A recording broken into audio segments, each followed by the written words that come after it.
டாபிக்குள்ளே போகிறதுக்கு முன்னாடி சேனலுக்கு சப்ஸ்கிரைப் பண்ணாதவங்க சப்ஸ்கிரைப் பண்ணிக்கோங்க. வாட்ஸ்அப் டெலிகிராம் சேனல் லிங்க் கீழே டிஸ்கிரிப்ஷனில் கொடுத்துருக்கேன், அதில் ஜாயின் பண்ணிக்கோங்க. வீடியோ அப்லோட் பண்ண உடனே உங்களுக்கு வீடியோ நோட்டிஃபிகேஷன் வந்து. கம்ப்யூட்டர் நெட்வொர்க்ஸ் யூனிட் 1ல் டிஎன்எஸ் அப்படிங்கிற டாபிக் தான் பார்க்க போகிறோம். டிஎன்எஸ்னால் என்னென்னா டொமைன் நேம் சர்வீஸ் இல்லைனா டொமைன் நேம் சிஸ்டம்னு சொல்லலாம்.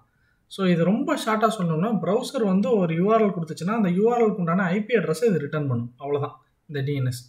ஸோ இந்த ஐபி அட்ரஸ் எதுக்கு, ஏன் வந்து யூஆர்எல் கொடுக்குறோம், ஐபி அட்ரஸ் வாங்குகிறோம், இந்த கொஸ்டினுக்கெலாம் அடுத்த ஸ்லைடில் பதில் வரும். ஸோ இன்டர்நெட்டில் ஒவ்வொரு டிவைஸ்க்கும் ஒரு ஐபி அட்ரஸ்னு ஒன்று இருக்கும். அந்த ஐபி அட்ரஸ்ங்கிறது ஒன்றும் இல்லை, யூனிக் அட்ரஸ். ஒரு டிவைஸில் இருக்க ஐபி அட்ரஸ் இன்னொரு டிவைஸ்க்கு இருக்காது. ஸோ ரெண்டு சிஸ்டம் கம்யூனிகேட் பண்ணோம்னா அந்த சிஸ்டம் வந்து எதை வச்சு கம்யூனிகேட் பண்ணிக்கணும்னு பார்த்தீங்கன்னா ஐபி அட்ரஸ் வச்சு தான். அந்த ஒவ்வொரு சிஸ்டமுக்கு நேமு வேறு எதுவுமே இருக்காது, ஐபி அட்ரஸ் மட்டும்தான். பட் இப்போ நம்ம ப்ரௌஸ் பண்ணுறோன்னு வச்சுக்கோங்களேன், பலாயிரக்கணக்கான வெப்சைட்ஸ் இருக்குது.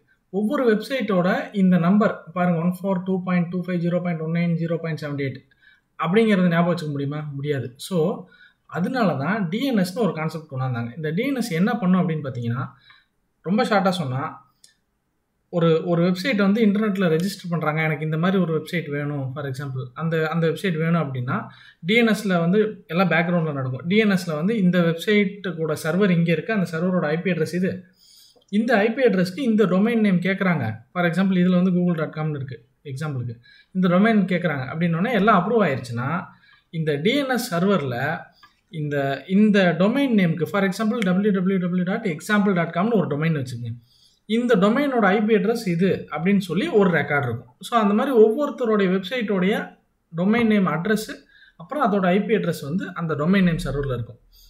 ஸோ சிம்பிளாக சொன்னால் ப்ரௌசர் ஒரு யூஆர்எல் கொடுத்துச்சுன்னா அந்த யூஆர்எல் வந்து உடனே டிஎன்எஸ்க்கு போய் டிஎன்எஸ் அதோட ஐபி அட்ரஸ் கொடுக்கும். அந்த ஐபி அட்ரஸை வந்து ப்ரௌசர் போய் ஆக்சஸ் பண்ணிட்டு வந்து நமக்கு வெப் பேஜாக கொடுக்கும், இவ்வளோதான். ஸோ இந்த இடத்துல என்ன மிச்சமாகுதுன்னு பார்த்தீங்கன்னா, இந்த ஐபி அட்ரஸ்லாம் நம்ம ஞாபகம் வச்சுக்க வேண்டிய தேவையில்லை, கன்ஃபியூஸ் ஆக வேண்டிய தேவையில்லை, அந்த வேலையை டிஎன்எஸ் பண்ணிடுது. இது shortest version of DNS story. இப்போ இந்த டிஎன்எஸில் வந்து ப்ரௌசர் வந்து google.comனு டைப் பண்ணி என்ட்ரு அடித்ததுக்கப்புறம் என்னென்ன ப்ராசஸை தாண்டி போய் ரிட்டன் ஐபி அட்ரஸ் வருதுங்கிறத ஸ்டெப் பை ஸ்டெப்பாக பார்ப்போம். ஸோ ஃபஸ்ட்டு யூசர் வந்து அவரோட ப்ரௌசரில் ஒரு யூஆர்எல் டைப் பண்ணுறாரு. யூஆர்எல் டைப் பண்ணோடனே ப்ரௌசர் வந்து டிஎன்எஸ் ரிசால்வர்னு ஒன்று இருக்குது. அந்த ரிசால்வர் வந்து எங்கேருந்து கிடைக்கும்னா இன்டர்நெட் சர்வீஸ் ப்ரொவைடர் இருக்காங்களா அவங்கக்கிட்ட இருக்கும்.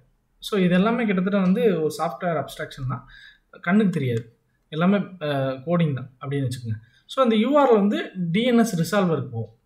ஸோ டிஎன்எஸ் ரிசால்வ் அதுக்கு முன்னாடி சின்ன சின்ன பாயிண்ட் இருக்குது. ப்ரௌசர் வந்து இங்கே டிஎன்எஸ் ரிசால்வருக்கு போகிறதுக்கு முன்னாடி ஆல்ரெடி இந்த வெப்சைட் ஆக்சஸ் பண்ணியிருக்கோமா, ஆக்சஸ் பண்ணியிருந்தா கேட்சில் இருக்கா, அதெல்லாம் பார்த்துக்க இருந்துச்சுன்னா டிஎன்எஸ் பக்கமே போகாது, டேரெக்டாக லோட் பண்ணும். பட் அதெல்லாம் நமக்கு இப்போ தேவையில்லை.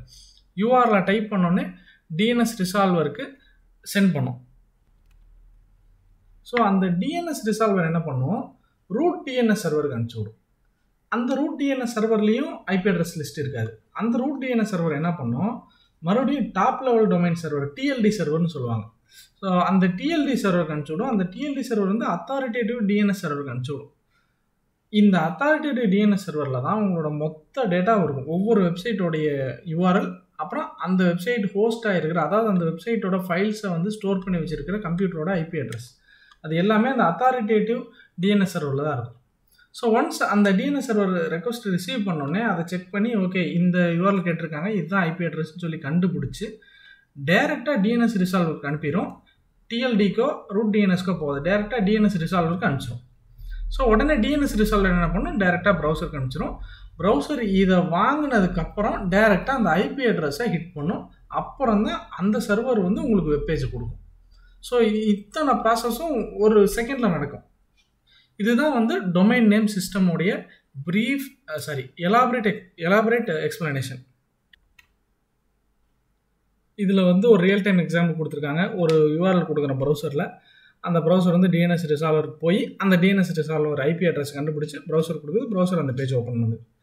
இதான் வந்து அந்த ப்ராசஸோட ஷார்ட்டஸ்ட் வெர்ஷன். அடுத்தது கீ கம்பனன்ட்ஸ் ஆஃப் டிஎன்எஸ். இது வந்து ஒரு 4 பாயிண்ட் தான். டிஎன்எஸ் ரிசால்வர்னால் என்ன, ஃபஸ்ட்டு வந்து நம்ம ப்ரௌசரில் யூஆர்எல் அடித்ததுக்கப்புறம் இமிடியேட்டாக டிஎன்எஸ் ரிசால்வர் போகுது. அந்த டிஎன்எஸ் ரிசால்வர் தான் வந்து உங்களுக்கு மறுபடியும் ரூட் டிஎன்எஸ் போகும், மறுபடியும் டிஎல்டிக்கு போகும். டிஎல்டினா என்னென்னா top level domain. Top level டொமைன்னா ஒன்றும் இல்லை, நம்ம வெப்சைட்டில் அதாவது யூஆர்எலுக்கு பக்கத்தில் .com .in .org இருக்குது பார்த்தீங்களா, அது எல்லாமே top level domain. So .com அப்படிங்கிற வெப்சைட்டோடைய லிஸ்டெல்லாம் அந்த டிஎல்டி சர்வரில் இருக்கும். .com டிஎல்டி சர்வரில் இருக்கும். .org உடைய டீட்டெயில்ஸ் எல்லாமே .org டிஎல்டி சர்வரில் இருக்கும். ஸோ ஸ்பெசிஃபிக்காக அது வந்து என்ன டொமைனு, என்ன டாப் லெவல் டொமைன்னு எடுத்ததுக்கப்புறம் ஃபைனலாக அத்தாரிட்டேட்டிவ் டிஎன்எஸ் சர்வரில் போய் ஆக்சுவல் ஐபி அட்ரஸ் கிடைக்கும். ஸோ இதுதான் டிஎன்எஸ் உடைய எக்ஸ்ப்ளனேஷன்.